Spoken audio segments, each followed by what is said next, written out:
J'appelle Ludovic Coraz,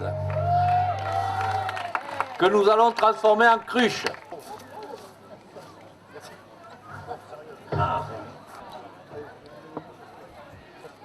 Brosser le portrait d'une future cruche sadiracaise demande d'importantes recherches. Les écrits ne ressemblent pas à ce que doit être un discours académique. Ils doivent essentiellement révéler la personnalité cachée du candidat derrière celle institutionnelle connue du plus grand nombre. Un travail de recherche minutieux, d'investigateur capable de capter le moindre bruit des comptoirs. Alors j'ai contacté, cherché et peu trouvé les éléments originaux attendus. Je tenais à vous en prévenir. La vie de Ludovic Coraz est importante et dense, et il préfère bien évidemment sa famille. Son activité est rythmée par plusieurs dadas. Alors, j'utilise ce terme, je vous demande de le retenir, il sera compris par les plus attentifs à la fin de son portrait. Le premier dada de Ludo, c'est le football. À 13 ans, il intègre la première classe foot-études ouverte en France, celle de Soulac, chère à Christian Fétis, et il intègre également de nombreuses sélections régionales, ce qui lui permet de se faire repérer dans le monde du football. Il participe au plus grand tournoi de football de jeunes au monde, qui accueille tous les ans entre 1600 et 1700 équipes en Suède, la Gotha Cup. La formation de l'Aquitaine, coachée par Philippe Ossuna, remporte le titre à ce jour, et donc Ludo reste avec cette formation la seule équipe française à être montée sur la plus haute marche du podium. La suite de sa carrière se conjugue avec le club de la jeunesse villenavaise et la société de Gérard Lebihan, C10.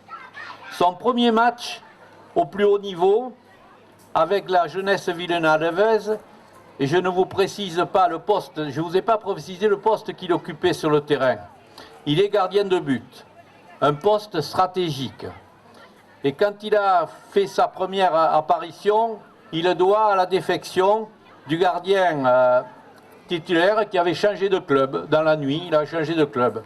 Et donc, il a été un peu surpris de se retrouver titulaire de la première de Villeneuve. Et donc, son entraîneur, Dédé Lapios, l'a essayé de le rassurer parce que c'était un joueur timide et discret, mais il déploiera tout son talent, qu'il soit physique ou stratégique, en montant de grandes qualités de leader. Mais par contre, il avait fallu le bousculer un petit peu parce qu'il disait qu'il avait mal un peu partout, à la cheville, au genou, il était très, très inquiet. Et je dois vous dire quand même, ça fait parmi des choses que j'ai entendues un petit peu contre moi, mais vous lui demanderez après ce que c'est. Je dois vous dire tout de même que Ludo, avec un rituel, avait et a toujours, peut-être quand il joue encore, un rituel bizarre avant les rencontres. Il jouait à la poupée. Si, tu joues à la poupée. C'est ton entraîneur qui m'a dit ça. Oui, oui. Non, tu jouais avec tu faisais des poupées. Au doigt. Ah oui, il y avait des sparadraps. Oui, des sparadraps, des poupées. Voilà. Ah oui. Eh oui, tu ne savais pas que tu jouais à la poupée. Alors, son deuxième dada, c'est son travail. À 15 ans, il effectue un stage au sein de l'entreprise du principal partenaire de la jeunesse villenavaise, Lebihan C10. Et on le dit comme une vérité, on n'a qu'une fois l'occasion de faire une bonne impression. Ludo montre toutes ses qualités et il intégrera rapidement l'entreprise comme comptable. Aujourd'hui, 30 ans après, il occupe un poste majeur de comptable et d'administratif. Par inadvertance, moi on m'a dit pas inadvertance, moi j'étais pas là, hein. Je répète. Lors d'un entraînement, il a cassé les deux dents du fils du patron. C'est le contraire. Son frère. C'est le contraire. C'est le contraire, il t'a cassé les dents. Voilà, ben tu vois, tu n'as pas été revanchard après. Alors...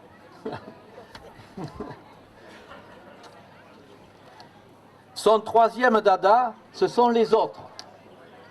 Alors, pour parler des autres, j'ai fait appel à quelqu'un qui te connaît très très bien. Voilà, et qui va venir à ce micro. Voilà, Jean-Pierre Serin. Bonsoir à toutes et à tous. Alors moi je vais être très court parce que je sais que on va vous saouler sinon. Alors bon, concernant Ludo, Alain m'avait demandé qu'est-ce que tu as comme anecdote le concernant. Des anecdotes, j'en ai pas beaucoup. Non pas par l'absence d'anecdotes, mais plutôt parce que j'ai une mémoire éphémère. Pour autant, je citerai sa pugnacité. Un exemple, parmi tant d'autres, mais un exemple, c'est lors du précédent mandat, Ludo a proposé la création d'un city-stade. Pour être franc, j'étais pas vraiment sensible à cet aménagement et cependant, bon, je lui ai laissé carte blanche et j'ai dit, écoute, il va se débrouiller avec son bidule et on verra ce que ça donnera. Eh bien, il a mené le sujet de A à Z avec brio. La réalisation est là. Elle est surtout très utilisée par les habitants de la commune, mais aussi des communes avoisinantes, contrairement à ce que j'imaginais. C'est un garçon discret, mais efficace. Il apporte son aide technique et aussi matérielle à bon nombre de manifestations organisées dans le secteur. Sans que son nom soit cité, évidemment, il est très discret. Et enfin, je dirais que je suis fier qu'il assume la gestion de la commune, avec son conseil municipal, bien sûr. À la fin de ce mandat, il aura 25 ans de présence au conseil municipal. Nul doute qu'il aura à cœur de postuler pour un nouveau mandat. Cela portera à 31 ans de présence au service des autres. Et c'est le maître mot sur lequel il faut appuyer, c'est au service des autres. Ça a toujours été son leitmotiv. Merci. Voilà. Qui mieux que Jean-Pierre Serin pouvait vous relater son activité sur la commune de Cursan. Alors, on va terminer très rapidement. Vous allez pouvoir manger, même si vous avez commencé maintenant déjà. Alors, bon, vous restez, je suis sûr que, comme moi, vous restez un peu sur votre faim. Un de mes interlocuteurs m'avait averti.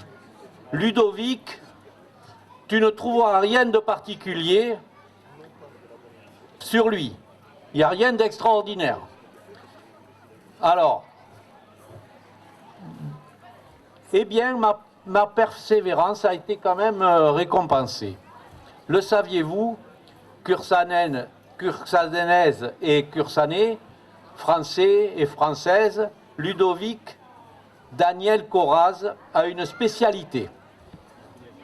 Il peut vous tenir en haleine avec un spectacle très particulier, digne de passer et de gagner même le concours de la France à un incroyable talent. Vous attendez ce que c'est. Et lui aussi. Voilà. Il est contorsionniste.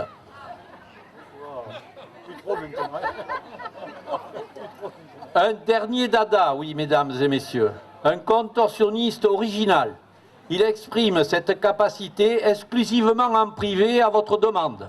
Donc, quand il descendra, vous verrez avec lui. Il est contorsionniste des doigts de pied. Alors, c'est pas vrai? Dis-le, parce qu'on va te traiter de menteur encore. C'est tout à fait vrai. Voilà. Et alors, vous ne le saviez pas, ça, quand même, hein? Et j'ai ramé pour avoir ça, hein? Bon. Alors, en position, la main, voilà, sur le cœur. On déclare publiquement, je suis une cruche. Mais je ne sais pas encore, parce que tu n'as pas demandé s'ils étaient d'accord. Ah oui, c'est vrai, t'as raison. Voilà, le sens du détail. Alors, est-ce que vous êtes d'accord pour le contorsionniste devienne une cruche? Ça te va?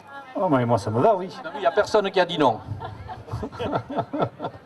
Alors, tu y vas? Je suis une cruche. Je suis une cruche. Je serai une cruche. Je serai une cruche. Et surtout, je resterai une cruche. Et surtout, je resterai une cruche. Bravo, on a une nouvelle cruche sadiracaise. Voilà. Voilà.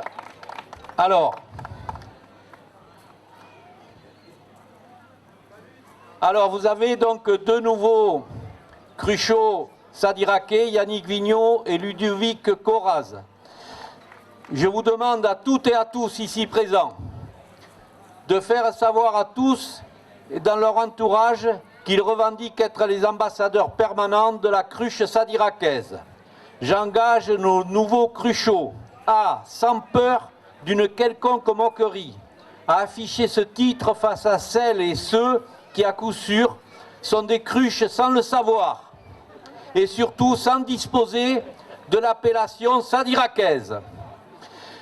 Et vous serez respectueux de ceux et de celles qui vous traiteront de cruche avec une volonté claire de nuire. Vous le promettez? Oui. Oui. Voilà. Merci de nous avoir écoutés. On vous souhaite une très très belle soirée. Merci.